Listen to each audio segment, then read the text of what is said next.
Typhoon Yagi is the strongest tropical cyclone to hit Asia this year. It caused significant damage to the Philippines, several Chinese provinces, and northern Vietnam, resulting in the deaths of dozens of people, with many still missing and hundreds injured.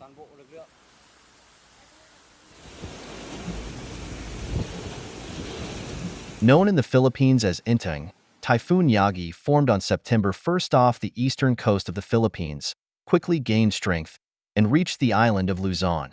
It brought heavy rains across the country, with up to 16 inches of rainfall in some areas. Landslides and widespread flooding forced over 47,600 people to leave their homes. In the Philippines, 20 people lost their lives due to the disaster, several more went missing, and over 2 million people were affected.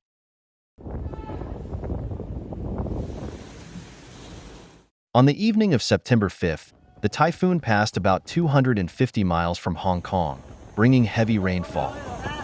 Precautions were taken in the region, schools were closed, and the Hong Kong Stock Exchange was suspended.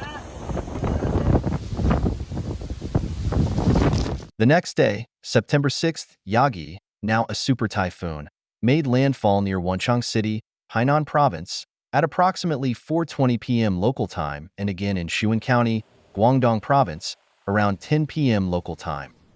According to the Central Meteorological Observatory, Typhoon number 11 became the strongest autumn typhoon to hit China since 1949.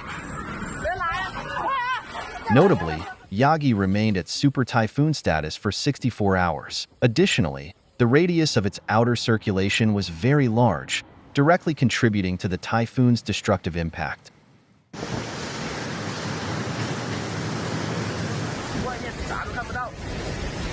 On the eastern side, rain bands hit the Pearl River Delta, eastern Guangdong Province, and even the coastal areas of Fujian Province, causing heavy and, in some places, extreme rainfall. In the northwest, typhoon-induced winds reached Sichuan and Chongqing, triggering thunderstorms there.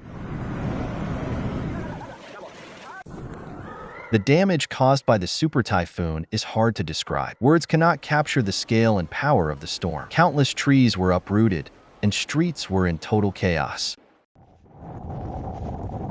The strong winds shattered windows of some residential and office buildings. Witnesses recalled the windows kept vibrating, and the buildings swayed from time to time. In Sichuan County, Guangdong Province, the typhoon destroyed the entire second floor of a store, leaving only a few steel columns. On the streets, powerful winds overturned an 18-ton truck.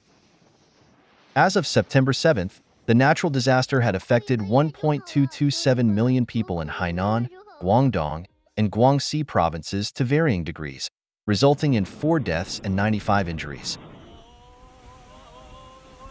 Typhoon Yagi made landfall in northern Vietnam on September 7th during the day.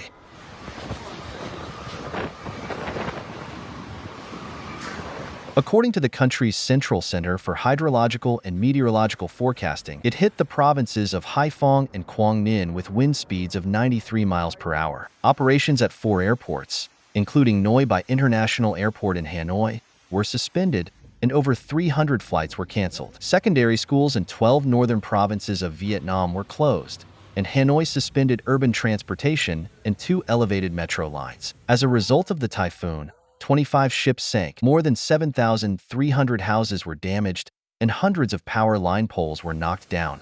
Tens of thousands of trees fell, broke, or were uprooted. However, these are only preliminary estimates after more than a day of Typhoon Yagi raging. According to the National Center for Hydrometeorological Forecasting, this is the fastest intensifying storm in Vietnam's meteorological history.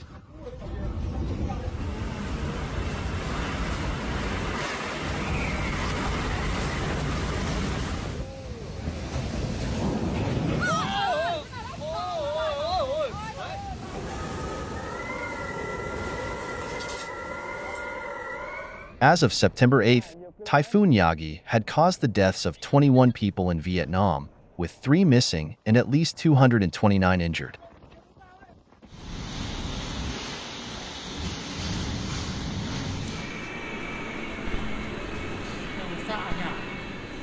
More frequently in expert assessments of climate disasters, we hear phrases like "for the first time in recorded history," "strongest," and "record-breaking." This trend should make thoughtful and observant people reflect on the fact that we are now witnessing events that have never happened before. For those interested in understanding these changes, we recommend watching the Forum Global Crisis: The Responsibility. There, you will learn scientists' predictions about the future climate of our planet and what we can do now to protect ourselves and our loved ones from the approaching climate chaos.